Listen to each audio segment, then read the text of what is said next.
नमस्कार। SBT news में आपका स्वागत है। पेश है 16 फरवरी गुरुवार सुबह 6:15 बजे राजस्थान की बड़ी खबरें।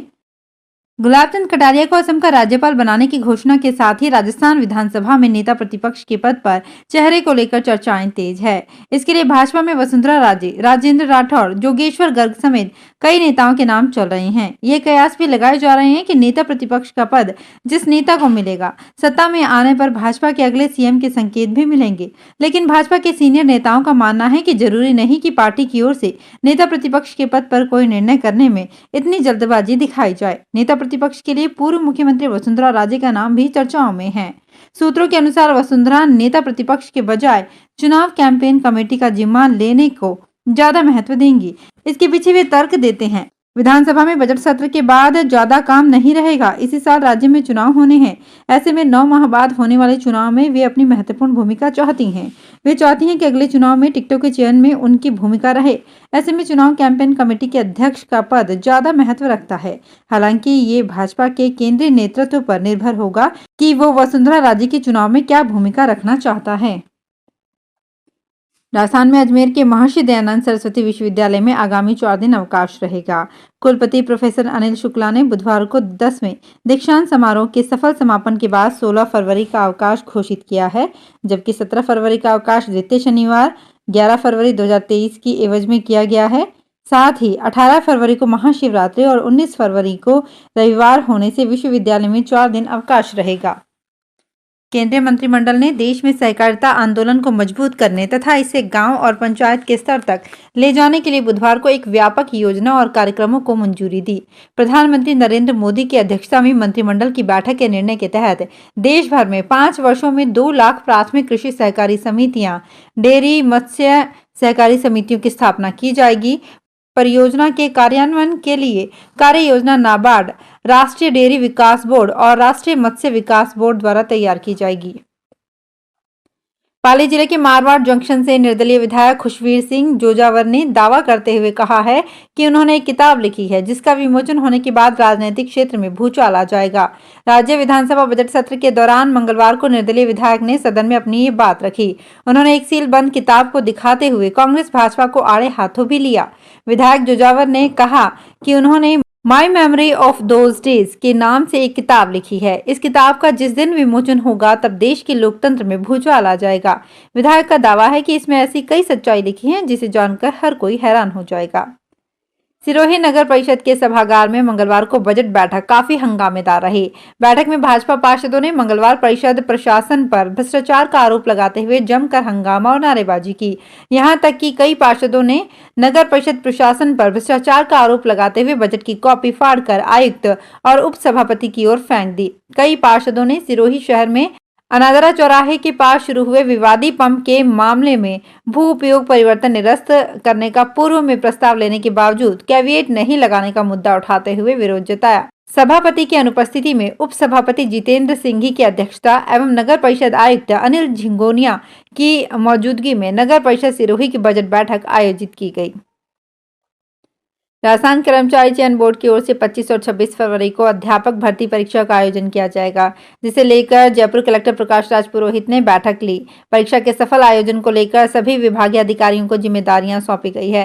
पुलिस आयुक्तालय को अस्थायी बस स्टैंड पर सुरक्षा और यातायात व्यवस्था, जयपुर विकास प्राधिकरण जरूरी प्रबंध करेंगे। वहीं शहर के चारों ओर अस्थायी बस स्टैंड पर जरूरी व्यवस्थाओं के लिए एसडीएम, उप पंजीयक एवं नायब तहसीलदार स्तर के अधिकारियों की ड्यूटी लगाई गई है। यूपी में सपा नेता आजम खान के बाद अब उनके बेटे अब्दुल्ला आजम की भी विधानसभा सदस्यता रद्द कर दी गई है। बुधवार को यूपी विधानसभा सचिवालय ने अब्दुल्ला आजम की स्वार सीट को रिक्त घोषित कर दिया है। मुरादाबाद की एमपी एमएलए कोर्ट ने सोमवार को 15 साल पुराने मामले में सपा महासचिव आजम खान और उनके विधायक बेटे अब्दुल्ला आजम को 2-2 साल की सजा सुनाई थी। दोनों पर 2-2 हजार रुपए का जुर्माना भी लगाया गया है। अब 6 महीने के अंदर स्वार सीट पर उपचुनाव कराया जाएगा। बहुचर्चित मथुरा सलाया तेल पाइपलाइन से चोरी के मामले में राजस्थान एसओजी ने दिल्ली के रहने वाले मुख्य सरगना गिरीश बंसल को गिरफ्तार किया है। 8 महीने बाद एसओजी की गिरफ्त में आए आरोपी को बुधवार को एसओजी की टीम ने दौसा के महुआ न्यायालय में पेश किया, जहां से उसे 5 दिन के पुलिस रिमांड पर सौंपा गया है। नागौर शहर में राष्ट्रीय राजमार्ग संख्या 89 पर किलोमीटर 165/500 पर स्थित LC 61 बीकानेर फाटक पर बन रहे 2 लेन आरओबी के निर्माण को लेकर अब सवाल खड़े होने लगे हैं। 5.5 साल से अधिक समय बीतने के बावजूद आरओबी का करीब 35% काम अधूरा है और वर्तमान में बंद पड़ा है। ऐसे में शहर वासियों की जुबान पर एक ही सवाल है कि आखिर कब बनेगा आरओबी। उदयपुर जिले के सराड़ा उपखंड में खजूर के पत्तों का उपयोग पशुओं के लिए हरे चारे के रूप में हो रहा है। पत्तों का पाचन देर में होता है, जिससे पशु अधिक समय तक जुगाली करता है। इस तरह ठंड में भी पशुओं का शरीर गर्म रहता है। इसकी डंडियां भी चूल्हे के ईंधन के काम में ली जाती हैं। सर्दी में सुबह सुबह लोग कंधे पर लोहे की दराती लगी हुई लंबा बांस सिर पर या बाइक के पीछे बांध कर लाते दिखाई देते हैं। इसमें खजूर के पत्तों सहित डंडियां भी होती है। उपखंड के कई गांवों में पशुपालक सुबह ही खजूर के पत्तों की तलाश में निकल जाते हैं। 2-3 घंटे बाद खेतों और जंगल से खजूर के ऊंचे ऊंचे पेड़ से बांस पर लगी दराती से काट कर लाते हैं। पाली शहर के सूर्य कॉलोनी नया गांव स्थित एक मकान नीचा होने के कारण बरसात का पानी घुस गया था। इस समस्या से निजात पाने के लिए मकान मालिक ने जैक से मकान को 3.5 फीट ऊंचा करवाने का निर्णय किया। इसके लिए हरियाणा की एक कंपनी को ठेका दिया गया है। इसका काम शुरू हो गया है। जैक से मकान ऊपर करवाने का ये पाली में पहला मामला है। पाली शहर के कानाराम आदिवाल का नया गांव रोड सूर्या कॉलोनी में मकान है। उन्होंने मोबाइल में जैक सिस्टम से मकान को ऊपर उठाने की तकनीक के बारे में देखा। टीम ने उनके 40 गुना 40 फीट के एक मंजिला मकान को जैक सिस्टम से 3.5 फीट ऊपर उठाने के लिए मजदूरी के 5.5 लाख रुपए में सौदा तय होने पर काम शुरू किया। रेलवे की ओर से जयपुर सहित 6 स्टेशनों पर शॉपिंग मॉल, जिम सहित आधुनिक सुविधाओं का विकास किया जा रहा है। रीडेवलपमेंट स्कीम के तहत ये कार्य शुरू भी कर दिया गया है। जयपुर जंक्शन पर ही इस कार्य में 750 करोड़ रुपए खर्च किए जाएंगे। ऐसे में जाहिर है कि यहाँ पर यात्रियों के साथ खरीदारी करने वाले की संख्या भी बढ़ेगी, लेकिन यहाँ पर आने वाले यात्रियों और उनके सामान की सुरक्षा का कोई बंदोबस्त नहीं है। आरपीएफ के पास यात्रियों की सुरक्षा का पावर नहीं है। वहीं जीआरपी नफरी और संसाधनों के अभाव में हाफ रही है।